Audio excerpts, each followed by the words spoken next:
The Wolf and the Lamb.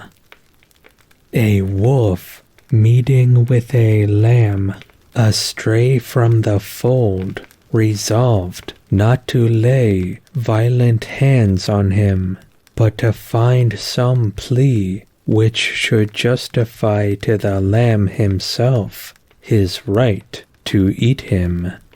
He thus addressed him: "Sirrah, last year you grossly insulted me."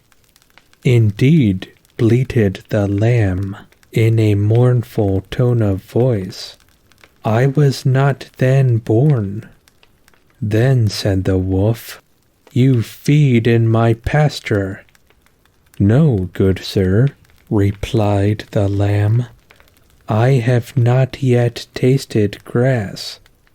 Again said the wolf, "You drink of my well." "No," exclaimed the lamb, "I never yet drank water, for, as yet, my mother's milk is both food and drink to me."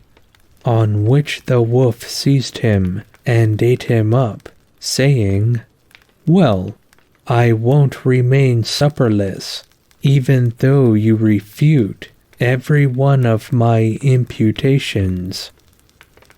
The tyrant will always find a pretext for his tyranny.